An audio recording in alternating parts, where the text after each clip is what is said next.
Sir నమస్తే. నమస్తే. మీ పేరు? మంచెల్ల ఇసాక్. ఏం పని చేస్తారు సార్? నేను సిఐటియు జనరల్ సెక్రటరీ. సార్ ఇప్పుడు కూటమి ప్రభుత్వం అధికారంలోకి వచ్చి 14 నెలలు అయింది. అసలు పరిపాలన ఎలా అనిపించింది? గత ప్రభుత్వంతో పోల్చుకుంటే కొంచెం పర్వాలేదు, ఇంకా ఇంప్రూవ్ అవ్వాల్సిన అవసరం ఉంది. గత ప్రభుత్వంతో పోల్చుకుంటే కొన్ని పనులు జరుగుతున్నాయి, పర్వాలేదు. అంటే ఈ కూటమి ప్రభుత్వం వచ్చిన తర్వాత ఏమైనా అభివృద్ధి కార్యక్రమాలు చేపట్టారంటారా? సూపర్ సిక్స్లో భాగంగా ఏదైతే హామీలు ఇచ్చారో కొంతవరకు అమలవుతున్నాయి, ఇంకా సేల్స్ని చాలా ఉన్నాయి. కొన్ని అవకతవకలు జరుగుతున్నాయి. అందరికీ గ్యాస్ బండ్లకు సంబంధించి అందరికీ ఇంకా సగం మందికి పడిన పరిస్థితి ఉంది.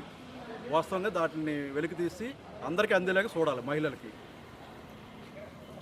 అంటే ఇప్పుడు నారా లోకేష్ గారు చూసుకుంటే వాట్సాప్ గవర్నెన్స్ మనమిత్ర అని వాట్సాప్ గవర్నెన్స్ ప్రవేశపెట్టారు కదా సార్, దాని ద్వారా ఏమన్నా ప్రజల యొక్క సమస్యలు ఏమన్నా తీరుతున్నాయంటారా? పర్వాలేదు. గతం అయితే వాలంటరీ వ్యవస్థ బాగానే ఉండేది, ఇది కూడా సమాంతరంగానే పనిచేస్తుంది. సార్ ఇప్పుడు వాలంటీర్ వ్యవస్థను నిర్మూలించారు కదా, మరి ఆ యొక్క వ్యవస్థ లేకపోవడం వల్ల ప్రజలు ఏమన్నా ఇబ్బంది పడుతున్నారా? అంటే ముసలి వాళ్ళు కొంచెం ఇబ్బంది పడుతున్నారు, పెన్షన్లు తీసుకునేటప్పుడు కొంచెం ఇబ్బంది అనేది ఉంది. అలాగే వికలాంగులకు సంబంధించి వాళ్ళు కూడా చాలా ఇబ్బందులు పడేటువంటి పరిస్థితి ఉంది. సార్ సూపర్ సిక్స్లో భాగంగా మొన్న ఉచిత బస్సు అనేది పెట్టడం జరిగింది. ఆ ఉచిత బస్సు వల్ల ఆటో వాళ్ళు నష్టపోతున్నారు అంటున్నారు. నిజంగా ఎంతవరకు ఆటో వాళ్ళు నష్టపోతున్నారంటారు? వాస్తవంగా వాళ్ళ ఇటువంటి సమస్యలు ఏవైతే ఉన్నాయో కార్పొరేట్ సంస్థల వల్ల ఇవాళ ఫైర్ స్టేషన్ సెంటర్ నుంచి పాత బస్ స్టాండ్కి వెళ్ళాలంటే 80 రూపాయలు తీసుకుంటారు మామూలుగా. అయితే ఇవాళ ఈ ప్రైవేట్ సంస్థలు ఏవైతే వచ్చినాయో 50 రూపాయలు తీసుకెళ్ళిపోవటం వల్ల ఎక్కువ మంది దానికి మొగ్గు చూపుతున్నారు. అసలైన కార్మికులు స్థానికులు ఎవరైతే ఉన్నారో వాళ్ళకి ఇక్కడ నష్టం జరుగుతుంది దానివల్ల. అంటే సార్ మరి ఇలాంటి ఆటో వాళ్ళకే కానీ లేదంటే ఈ యొక్క కార్పొరేట్ సంస్థల నుంచి సామాన్య ప్రజల్ని రక్షించాలంటే కనుక ఎటువంటి జాగ్రత్తలు తీసుకోవాలంటారు? ప్రభుత్వం ఇలాంటి వారికి ఎటువంటి న్యాయం చేయాలంటారు? ప్రభుత్వం కర్ణాటక తరహా వాళ్ళ ఏవైతే ప్రైవేట్ సంస్థలు ఉన్నాయో కార్పొరేట్ సంస్థల్ని వాటిని తక్షణమే తీసివేయాలి. వీళ్ళకి ఆటో వాళ్ళు ఇక్కడ మన లోకల్ వాళ్ళు కాబట్టి వీళ్ళకి 25,000 రూపాయలు ఇస్తానని చెప్పేసి నారా చంద్రబాబు నాయుడు గారు ప్రతి మీటింగ్లో ఎన్నికల ముందు మాట్లాడారు. 25,000 రూపాయలు ఇస్తే కనుక వీళ్ళకి ఏదో కొంతలో కొంతన్నా వాళ్ళ కుటుంబానికి సాయంగా ఉంటుందని చెప్పేసి మా అభిప్రాయం.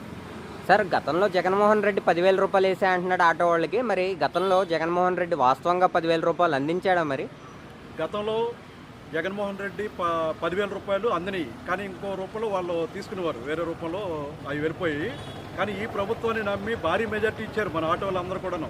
కాబట్టి నారా చంద్రబాబు నాయుడు గారు, లోకేష్ గారు, పవన్ కళ్యాణ్ గారు ఆటో వాళ్ళకి ఏదైతే వాగ్దానాలు ఇచ్చారో వాగ్దానాలు 100కి 100 పాళ్ళు తప్పకుండా అమలు చేయాలి.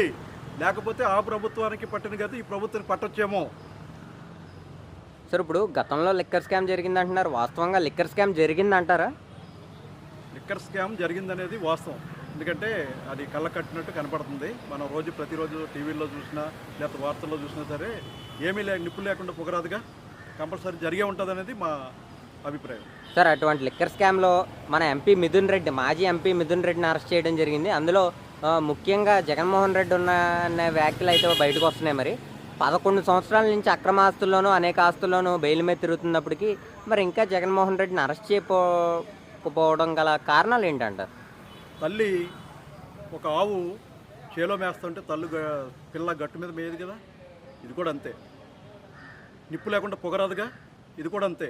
అధినాయకుడు ఏదైతే చేస్తాడో కింద ఉన్న వాళ్ళు కూడా అతను ప్రోత్సహించి అతను చేసేటటువంటి అవకాశాలు ఎక్కువ ఉంటాయి. కాబట్టి దాన్ని విచారణ చేసి ఎవరైతే దానికి సంబంధించిన అధికారులు ఉన్నారో వాళ్ళతో విచారణ చేసి నిజాలు బయట పెట్టాలి, ప్రజలకు తెలియపరచాలి.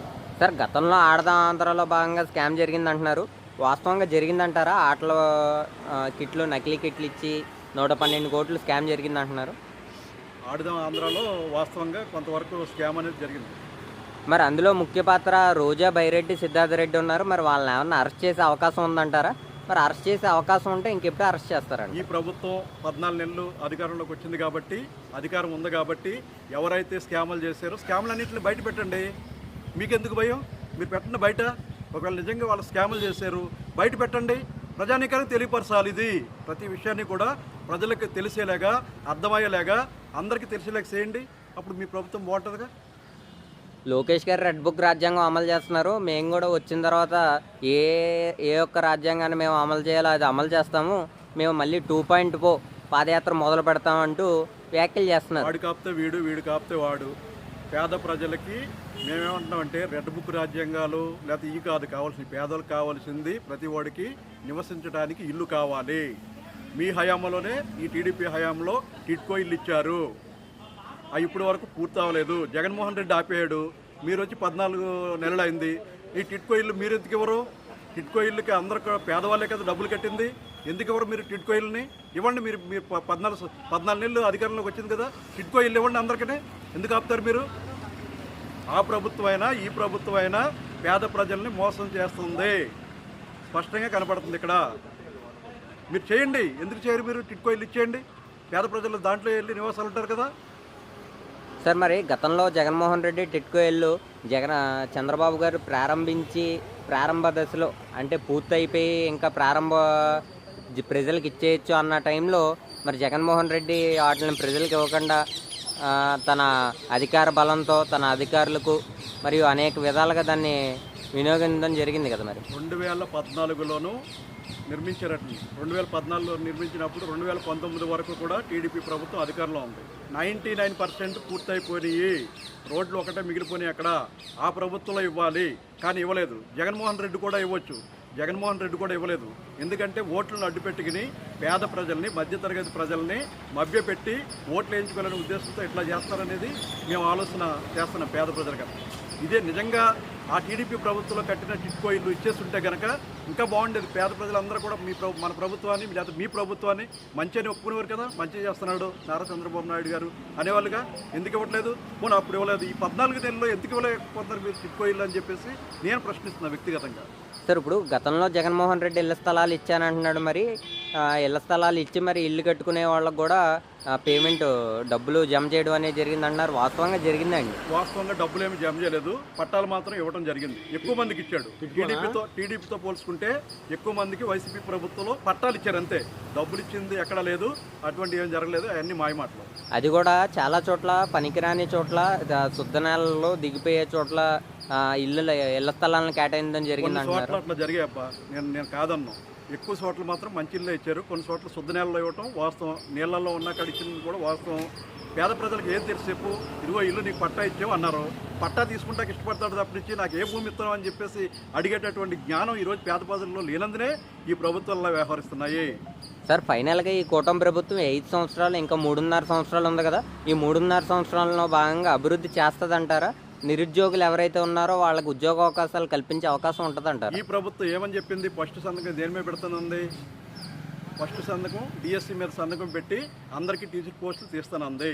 మరి తీస్తానన్నప్పుడు సంతకం ఫస్ట్ ఏం పెట్టాలి? అదే పెట్టాలిగా. గతంలో వైఎస్ రాజశేఖర రెడ్డి ఏమన్నాడు? నేను ఫస్ట్ సంతకం పేదలందరికీ విద్య వైద్యం అందించలేక నేను ప్రయత్నం చేస్తానన్నాడు. ఈరోజు కూడా 108 నడుస్తుంది. ఈరోజు కుయ్యు అంటే వెళ్తాంటే ఏమంటున్నాం? రాజశేఖర రెడ్డి పెట్టిన పథకం అంటున్నాం. అలాగే చంద్రబాబు నాయుడు గారు డిఎస్సి తీసి ఆ పోస్టులు ఇచ్చుంటే కనుక ఫస్ట్ పథకంలోనూ ఆయనకి చాలా మంచి పేరు వచ్చేది. నిరుద్యోగులకి అందరికీ ఉద్యోగాలు వచ్చుండేవి. అది రానందువల్ల ఇబ్బందులు పడుతున్నారు. ఇప్పటికి డిఎస్సి తీయాలి. Okay sir, thank you.